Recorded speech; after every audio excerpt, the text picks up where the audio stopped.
Aunty ಗಾಬರಿ ಆಗ್ಬೇಡಿ, ಮನುಷ್ಯಾಗ ಏನೂ ಆಗಲ್ಲ.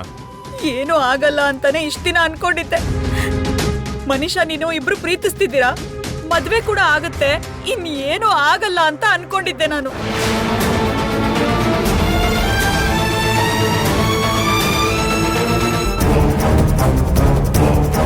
ಅರವಿಂದಾಗೆ ತ್ರಿವಿಕ್ರಮ ಅವ್ರಿಗೆ ಸೊಸೆ ಆಗಿ ಹೋಗ್ತಾಳೆ, ಅವಳಿಗೆ ಇನ್ನೇನು ಆಗಲ್ಲ ಅಂತ ಆರಾಮಾಗಿದ್ದೆ ನಾನು. ಆದ್ರೆ ನಾನು ಆಸೆ ಪಟ್ಟಿದ್ದು ಯಾವುದು ನಡೀಲಿಲ್ಲ, ನಾನು ಅಂದ್ಕೊಂಡಿದ್ದು ಯಾವುದು ನೆರವೇರ್ಲಿಲ್ಲ.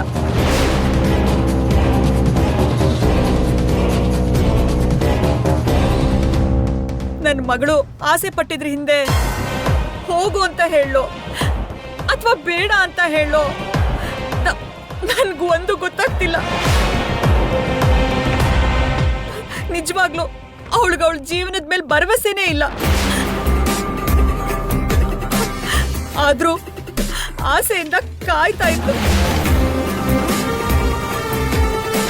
ಏನೇ ಆದ್ರೂ ಅವಳ ಮನ್ಸಲ್ಲಿ ಒಂದು ಹೋಪ್ಸ್ ಇಟ್ಕೊಂಡು ನಿನಗೋಸ್ಕರನೇ ಕಾಯ್ತಾ ಇತ್ತು. ಕೊನೆಗೆ ಏನಾಯ್ತು ಅಲ್ಲಿ ನೋಡಿ, ತನ್ನ ಪ್ರಾಣನೇ ಕಳ್ಕೊಳ್ಳೋ ಪರಿಸ್ಥಿತಿಗೆ ಹೋದ್ಲು.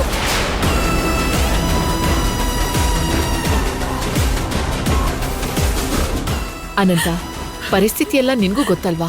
ಗೊತ್ತಿದ್ದು ಯಾಕೆ ಈ ತರ ಮಾತಾಡ್ತಿದ್ಯಾ? ನಾವು ಮಾತ್ರ ಇದಕ್ಕೆ ಏನು ಉತ್ತರ ಕೊಡಕ್ಕಾಗತ್ತೆ ಹೇಳು? ನಿಮ್ಗೆ ಯಾವ್ದು ಉತ್ತರ ಕೊಡಕ್ಕಾಗಲ್ಲ. ನಾವು ಮಾತ್ರ ಪ್ರಶ್ನೆ ಜೊತೆಲೇ ಬದುಕ್ಬೇಕು.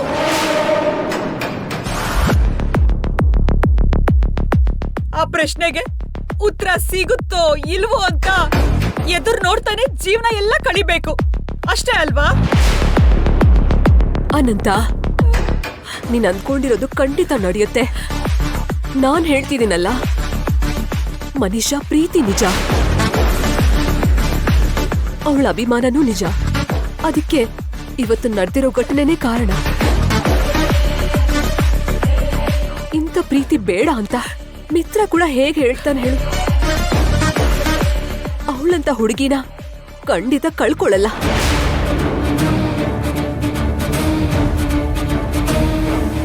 ಮನೀಷಾ ಇಷ್ಟು ಕಾಲ ಯಾವ್ದಕ್ಕೋಸ್ಕರ ಕಾಯ್ತಾ ಇದ್ಲೋ ಅದು ಖಂಡಿತ ನಡೆಯುತ್ತೆ.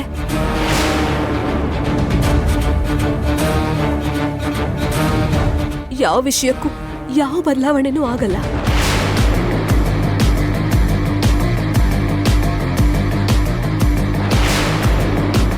ನೋಡು ಭಾಗ್ಯ, ನಿನ್ನಿಂದನೇ ನನ್ನ ಮಗಳಿಗೆ ಇವತ್ತು ಈ ಪರಿಸ್ಥಿತಿ ಬಂತು. ನಿನ್ನಿಂದನೇ ಅವಳು ಸಾಯಕ್ ಹೋಗಿತ್ತು. ಯಾವತ್ತು ಯಾರಿಗೂ ಹೆದರ್ದೇ ಇರೋ ನನ್ನ ಮಗಳು, ಯಾವತ್ತು ಯಾರಿಗೂ ತಲೆ ತಗ್ಗಿಸ್ತಾ ಇದ್ದವಳು, ಇವತ್ತು ನಿನ್ನಿಂದ 10 ಜನರು ಮುಂದೆ ತಲೆ ತಗ್ಸಿದ್ಲು. ಈ ಜೀವನನೇ ಬೇಡ ಅಂತ ತನ್ನ ಪ್ರಾಣ ಕಳ್ಕೊಳಕ್ ಹೋದ್ಲು. ನನ್ನ ಮಗಳಿಗೆ ಏನಾದ್ರೂ ಹೆಚ್ಚು ಕಡಿಮೆ ಆದ್ರೆ ನನ್ನಲ್ಲಿರೋ ಕಾಳಿಕಾ ದೇವಿನ ನೋಡ್ತೀಯ, ನೆನ್ಪಿಟ್ಕೋ.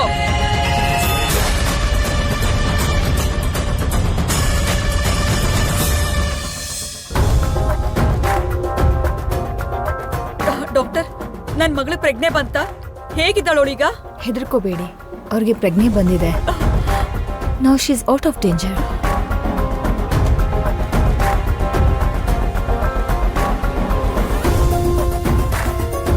ಆದ್ರೂ ಈಗ ನೀವು ಹೋಗಿ ಡಿಸ್ಟರ್ಬ್ ಮಾಡಬೇಡಿ, ನಾಳೆನೇ ಡಿಸ್ಚಾರ್ಜ್ ಮಾಡ್ತೀವಿ. Thank you doctor. ಅನಂತ, ಸುಮ್ಮನಿರು.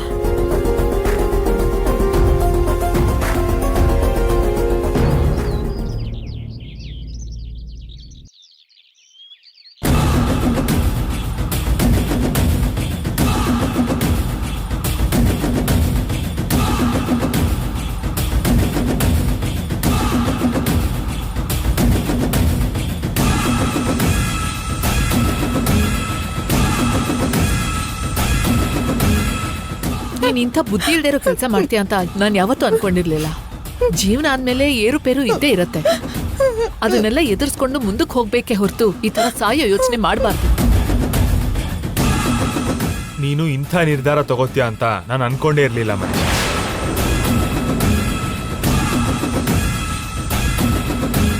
ಯಾವಾಗ್ಲೂ ಧೈರ್ಯವಾಗಿರೋ ನೀನು ಯಾಕೆ ಇಂಥ ಕೆಲಸ ಮಾಡ್ದೆ?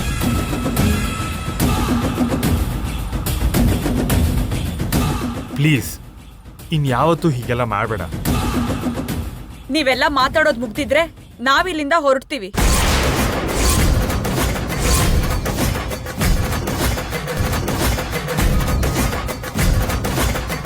ಮನೀಷಾ, ಇನ್ನು ಏನ್ ಯೋಚನೆ ಮಾಡ್ತಾ ಇದ್ಯಾ? ಬೇಗ ಹೋಗಿ ನಿನ್ ಲಗೇಜ್ ತಗೊಂಡ್ ಬಾ. ಮನೀಷಾ ನೀನಿರು. ಅನಂತ, ಏನ್ ಮಾತಾಡ್ತಿದೀಯಾ? ಮನೀಷಾ ಎಲ್ಲಿಗ್ ಬರ್ಬೇಕು? ಈ ಮನೆಯಿಂದ ಶಾಶ್ವತವಾಗಿ ಹೋಗ್ತಿದ್ದಾಳೆ.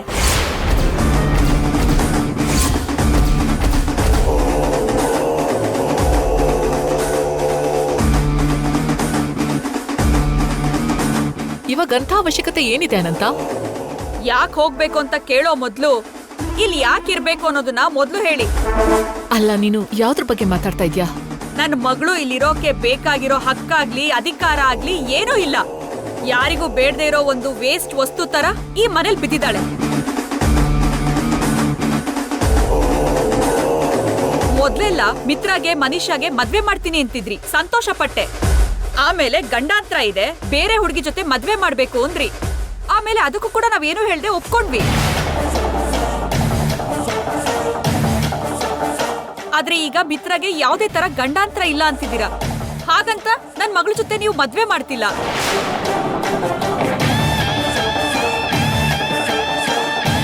ಭಾಗ್ಯ ಡಿವೋರ್ಸ್ ತಗೊಂಡ್ಮೇಲೆ ಇವತ್ತು ನಾಳೆ ಹೋಗ್ತಾಳೆ.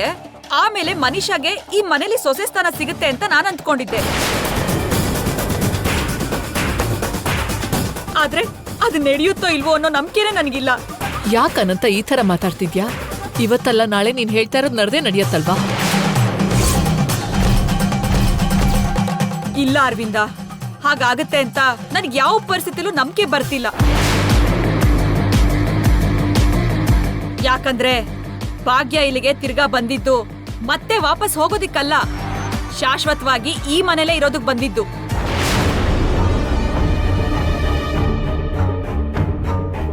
ಅದಕ್ಕೆ ಮಿತ್ರನ ಮನೀಷನ ದೂರ ಮಾಡೋದಕ್ಕೆ ಪ್ರಯತ್ನ ಮಾಡ್ತಾನೆ ಇದ್ದಾಳೆ.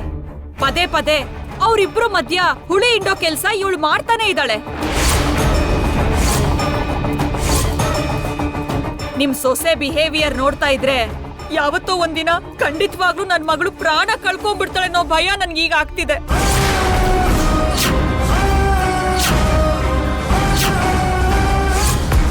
ಪರಿಸ್ಥಿತಿ ಅಲ್ಲಿವರೆಗೂ ಬರೋ ತನಕ ನಾನ್ ನೋಡ್ತಾ ಕೂರಲ್ಲ. ನನ್ ಮಗಳಿಗೆ ಇಂಥ ಡೇಂಜರ್ ಸಿಚುಯೇಷನ್ ಅಲ್ಲಿ ಬಿಟ್ಟು ಹೋಗೋಕೆ ನನ್ ಮನ್ಸಾಗ್ತಿಲ್ಲ. ಅದಕ್ಕೆ ಈ ಮನೆಗೂ ನನ್ ಮಗಳಿಗೂ ಪರ್ಮನೆಂಟ್ ಆಗಿ ಸಂಬಂಧ ಮುರಿದು ಕರ್ಕೊಂಡು ಹೋಗ್ತಿದ್ದೀನಿ. ಅನಂತ, ನೀನ್ ಸುಮ್ನೆ ಅರ್ಜೆಂಟ್ ಮಾಡ್ತಿದ್ಯಾ? ಇಲ್ವರೆಗೂ ಬಂದು ಇಷ್ಟು ದಿನ ವೇಟ್ ಮಾಡಿ ಈಗ ಈ ತರ ನಿರ್ಧಾರ ತಗೊಳ್ಳೋದು ಕರೆಕ್ಟ್ ಅಲ್ಲ. ಇಲ್ಲ ದೇವಿಯಾನಿ, ಈ ನಿರ್ಧಾರನೇ ಸರಿಯಾಗಿರೋದು. ಯಾಕಂದ್ರೆ ಭಾಗ್ಯ ಈ ಮನೇಲಿರೋ ಅಷ್ಟೋ ದಿನ ನನ್ ಮಗಳಿಗೆ ರಕ್ಷಣೆ ಇರಲ್ಲ. ಭಾಗ್ಯ ಮಾಡೋ ಕೆಲ್ಸಕ್ಕೆ ನನ್ ಮಗಳು ಜೀವಂತವಾಗಿರೋದಿಲ್ಲ. ಯಾಕಂಟಿ ನನ್ ಮೇಲೆ ಇಂಥ ಆಪಾದನೆ ಹೊರಿಸ್ತಿದ್ದೀರಾ? ನಾನೇನ್ ತಪ್ಪು ಮಾಡಿದ್ದೀನಿ? ಇಲ್ಲಿ ನಡೆದಿರೋ ಪ್ರತಿ ಒಂದ್ ತಪ್ಪು ನಿನ್ನಿಂದಾನೇ ಆಗಿದ್ದು.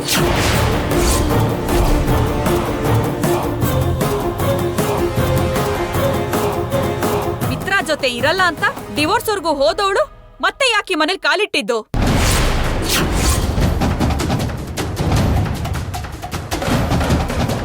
ಭಾಗ್ಯ ಅನ್ನೋ ಪಾತ್ರ ಈ ಕಥೆಯಲ್ಲಿ ಇಲ್ದೇ ಇದ್ದಿದ್ರೆ ಇಷ್ಟೊತ್ತಿಗೆ ನನ್ ಮಗಳು ನಂದನ್ ಫ್ಯಾಮಿಲಿ ಸೊಸೆ ಆಗಿ ಆರಾಮಾಗಿರ್ತಿದ್ಲು.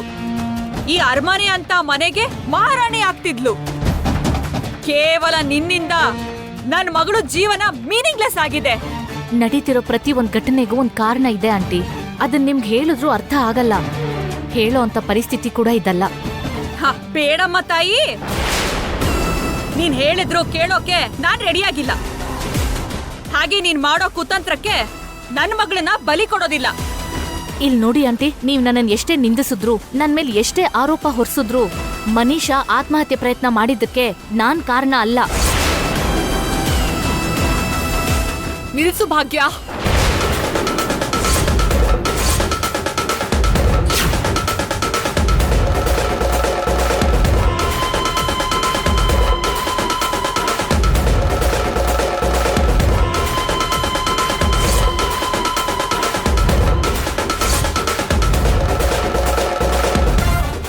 ಇಲ್ಲಿವರೆಗೂ ನಿನ್ನಿಂದ ಮನೇಲಾಗಿರೋ ಗಲಾಟೆಗಳೇ ಸಾಕು. ನೀನ್ ಸೃಷ್ಟಿ ಮಾಡೋ ಪ್ರತಿ ಗಲಾಟೆಯಿಂದ ಎಲ್ಲರೂ ಮನಃಶಾಂತಿನ ಕಳ್ಕೊಂಡಿದ್ದಾರೆ. ಕೊನೆಗೆ ನೀನ್ ಮಾಡಿರೋ ಕೆಲ್ಸದಿಂದ ಮನೀಷಾ ಪ್ರಾಣ ಕಳ್ಕೊಳ್ಳೋ ಪರಿಸ್ಥಿತಿ ಕೂಡ ಬಂತು. ಅದಕ್ಕೆ ನೀನ್ ಎಷ್ಟು ಕಡಿಮೆ ಮಾತಾಡ್ತೀಯೋ ಅಷ್ಟು ಒಳ್ಳೇದು ಭಾಗ್ಯ.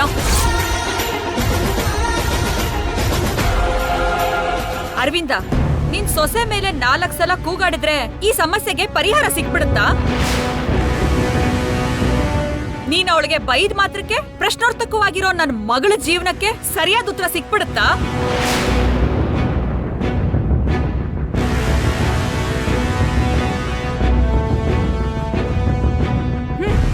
ಆ ಪ್ರಶ್ನೆಗೆ ಉತ್ತರ ಯಾವತ್ತೂ ಸಿಗಲ್ಲ ಅಂತ ನನ್ಗೆ ಅರ್ಥ ಆಗಿದೆ. ಅದಕ್ಕೆ ನನ್ನ ಮಗಳನ್ನ ಶಾಶ್ವತವಾಗಿ ಇಲ್ಲಿಂದ ಕರ್ಕೊಂಡು ಹೋಗ್ತಾ ಇದ್ದೀನಿ. ಅನಂತ, ಮನೀಷನ್ನ ಎಲ್ಲಿಗೂ ಕರ್ಕೊಂಡು ಹೋಗ್ಬೇಕಾಗಿರೋ ಅವಶ್ಯಕತೆ ಇಲ್ಲ. ಕರ್ಕೊಂಡು ಹೋಗದೆ ಏನ್ ಮಾಡ್ಲಿ ಅರವಿಂದ? ಈ ಮನೇಲಿರೋದಕ್ಕೆ ನನ್ ಮಗಳಿಗೆ ಯಾವ ಅಧಿಕಾರ ಇದೆ, ಏನ್ ಹಕ್ಕಿದೆ? ಇವಾಗ ಮನೀಷಾ ಇಲ್ಲಿರ್ಬೇಕು ಅಂದ್ರೆ ಅವಳಿಗೆ ಹಕ್ಕು ಬೇಕು, ಅಧಿಕಾರ ಬೇಕು, ಅಷ್ಟೇ ಅಲ್ವಾ?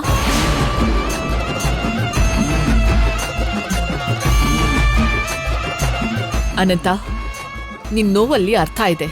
ಮನೀಷಾ ಸೂಸೈಡ್ ಮಾಡ್ಕೊಳ್ಳೋದಕ್ಕೆ ಹೋಗೋದ್ರ ಹಿಂದೆ ಕಾರಣ ಇದೆ. ಅದಕ್ಕೆಲ್ಲ ಉತ್ತರ ಕೊಡ್ಬೇಕು ಅಂದ್ರೆ ನನ್ನ ಹತ್ರ ಇವಾಗೊಂದು ದಾರಿ ಇದೆ.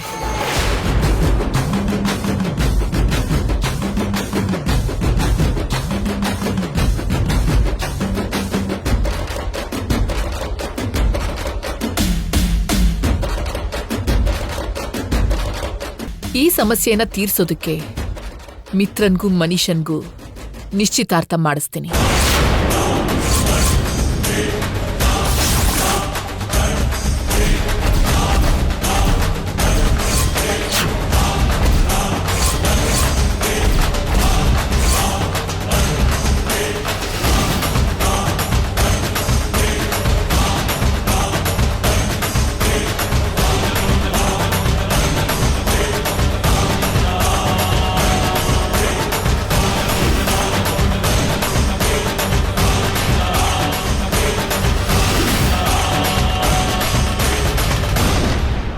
ಏನ್ ಅರವಿಂದ, ಆವೇಶದಲ್ಲಿ ಹೇಳಿದ್ದ ಇಲ್ಲ ಯೋಚನೆ ಮಾಡಿ ಹೇಳಿದ್ದ?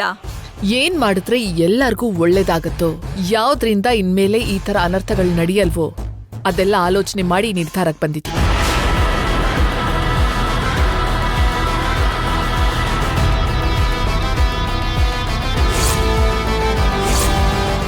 ಎರಡ್ 3 ದಿನದಲ್ಲಿ ಅದನ್ನ ಕಾರ್ಯರೂಪಕ್ಕೂ ತರ್ತೀನಿ.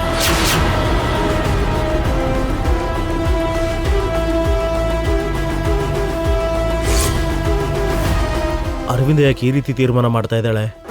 ಮಿತ್ರನ ಜೀವನದಲ್ಲಿ ಭಾಗ್ಯ ಬಿಟ್ಟು ಬೇರೆ ಯಾವ ಹುಡುಗಿ ಬಂದ್ರೂ ಆ ಗಂಡಾಂತರಗಳು ಇನ್ನೂ ಹೆಚ್ಚಾಗುತ್ತೆ. ಆ ವಿಷಯನ ಅರವಿಂದ ಮರೆತು ಮಾತಾಡ್ತಾ ಇದ್ದಾಳೆ. ಅನಂತ, ಇವಾಗ ನಿನಗೆ ಸಂತೋಷನಾ? ಅರವಿಂದ, ಈ ರೀತಿ ದೊಡ್ಡ ನಿರ್ಧಾರ ತಗೊಳ್ಳೋದಕ್ಕೂ ಮುಂಚೆ 10 ಸರಿ ಯೋಚನೆ ಮಾಡಬೇಕು.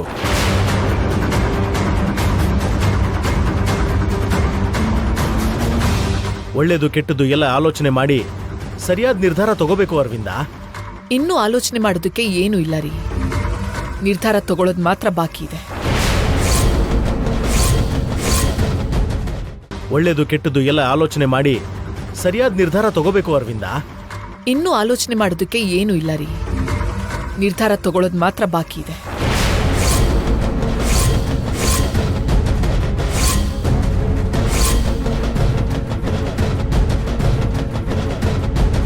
ಅರವಿಂದ, ಒಂದ್ಸಲ ನಿರ್ಧಾರ ತಗೊಂಡು ಮಾತ್ ಕೊಡೋದು ಸುಲಭ.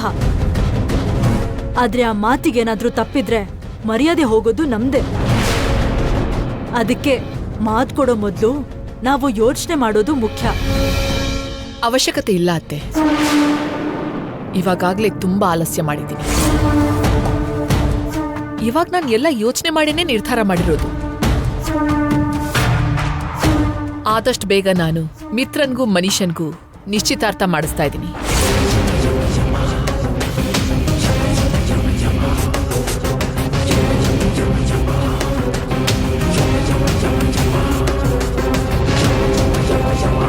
ನೀನೇನ್ ಹೇಳ್ತೀಯನಂತ? ಎಷ್ಟೋ ದಿನದಿಂದ ಈ ಮಾತಿಗೋಸ್ಕರ ಕಾಯ್ತಾ ಇದ್ದೆ ಅರವಿಂದ. ಆದ್ರೆ ಒಂದ್ ಅನುಮಾನ. ಏನದು? ನನ್ನ ಮಗಳ ಪರಿಸ್ಥಿತಿನ ಸಾವಿನವರೆಗೂ ತಗೊಂಡು ಹೋಗಿರೋ ನಿನ್ ಸೊಸೆ ಮತ್ತೆ ಈ ನಿಶ್ಚಿತಾರ್ಥನ ನಿಲ್ಸೋ ಪ್ರಯತ್ನ ಪಟ್ರೆ ನಾನು ಮಾತ್ರ ಸುಮ್ಮನೆ ಇರಲ್ಲ.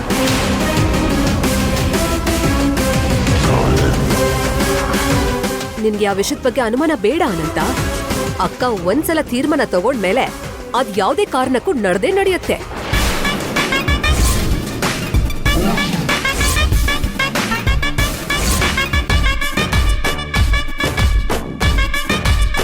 ಈ ನಿಶ್ಚಿತಾರ್ಥ ಖಂಡಿತ ನಡೆಯುತ್ತೆ. ಯಾರು ತಡೆಯೋದಿಲ್ಲ, ಯಾರು ಕೂಡ ಅಡ್ಡ ಬರೋದಿಲ್ಲ.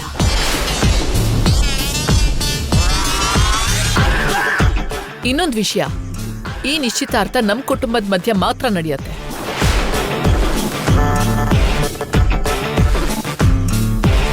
ಒಂದ್ಸಲ ಮಿತ್ರನ್ಗೂ ಭಾರ್ಗನ್ಗೂ ಡಿವೋರ್ಸ್ ಕನ್ಫರ್ಮ್ ಆದ್ಮೇಲೆ ಮದ್ವೆ ಕೂಡ ನಡೆಯುತ್ತೆ.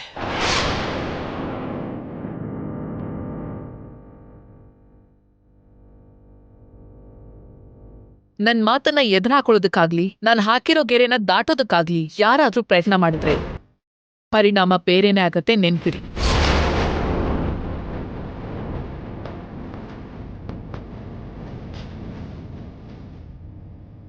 ಮಿತ್ರ, ಈ ನಿಶ್ಚಿತಾರ್ಥ ಆ ನಂತರ ನಡೆಯುವಂಥ ಮದ್ವೆ ನಿನ್ಗಿಷ್ಟ ಇದೆಯಲ್ವಾ?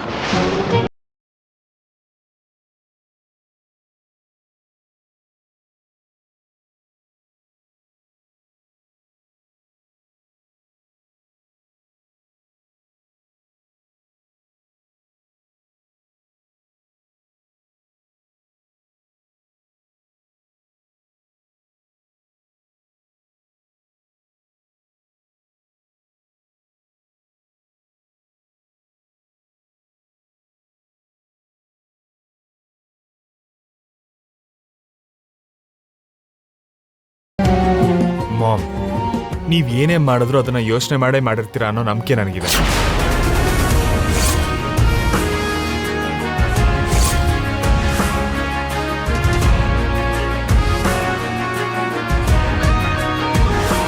ಏನ್ ಮಾಡಿದ್ರೆ ಎಲ್ರಿಗೂ ಒಳ್ಳೇದಾಗುತ್ತೋ ನೀವ್ ಅದನ್ನೇ ಮಾಡ್ತೀರಾ ಅನ್ನೋ ನಂಬಿಕೆ ನನಗಿದೆ.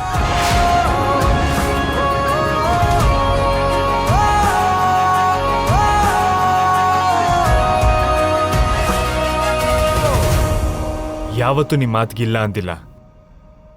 ನೀವ್ ಹಾಕಿರೋ ಗೆರೆನ ನಾನು ಯಾವತ್ತೂ ದಾಟಿಲ್ಲ. ಈಗ್ಲೂ ಕೂಡ ನಿಮ್ಮ ಮಾತನ್ನ ದಾಟಲ್ಲ, ದಾಟೋ ಪ್ರಯತ್ನನೂ ಪಡಲ್ಲ.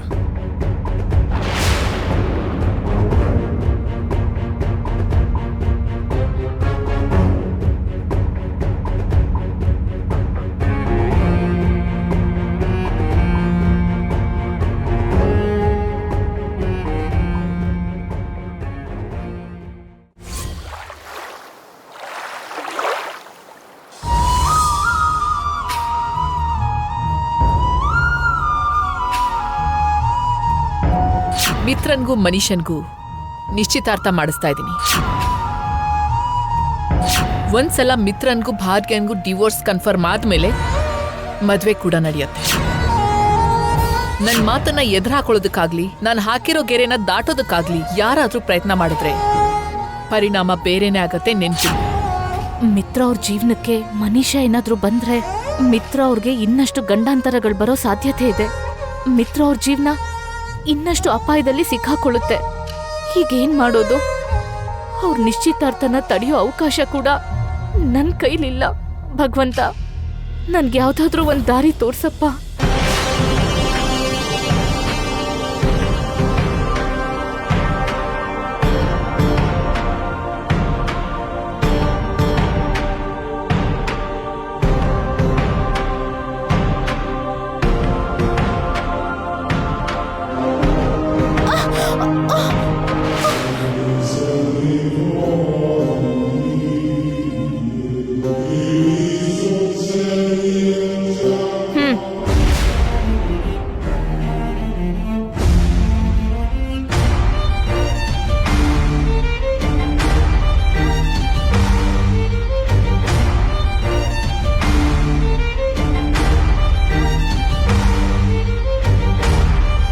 ಭಾಗ್ಯ, ನಿಂತ್ಕೋ. ಯಾಕೆ? ನನಗೂ ಮನೀಷಾಗೂ ನಿಶ್ಚಿತಾರ್ಥ ಮಾಡ್ತಾ ಇದ್ದಾರೆ ಅಂತ ಕೋಪ ಬರ್ತಿದ್ಯಾ? ಇಂಥ ಪರಿಸ್ಥಿತಿ ಬರೋದಕ್ಕೆ ಕಾರಣನೇ ನೀನು. ಇಂಥ ಒಂದು ಪರಿಸ್ಥಿತಿ ಹುಟ್ಕೊಳ್ಳೋದಕ್ಕೆ ಮೂಲ ಕಾರಣನೇ ನೀನು. ಈಗ ನೀನ್ ಕೋಪ ಪಡೋದ್ರಲ್ಲಿ ಅರ್ಥನೇ ಇಲ್ಲ. ಏನು? ಈ ಪರಿಸ್ಥಿತಿ ಕಾರಣ ನಾನಾ? ಏಕೆ ಅಲ್ವಾ? ನಮ್ಮಿಬ್ಬರ ಮಧ್ಯೆ ನಡೀತಿರೋ ಡಿವೋರ್ಸ್ ವಿಷಯನ ಪೇಪರಲ್ಲಿ ಹಾಕ್ಸಿದ್ದು ನೀನು. ನಾವು ಬೇರೆ ಆಗೋದಕ್ಕೆ ಕಾರಣ ಮನೀಷಾನೇ ಅಂತ ಬೇಕು ಅಂತ ಬರ್ಸಿದ್ದೆ ನೀನು. ಅದರಿಂದನೇ ತಾನೆ ನನ್ನ ಮರ್ಯಾದೆ ಹಾಳಾಯ್ತು ಅಂತ ಮನೀಷಾ ಆತ್ಮಹತ್ಯೆ ಮಾಡ್ಕೊಳ್ಳೋ ಹಂತಕ್ಕೆ ಹೋಗಿದ್ದು.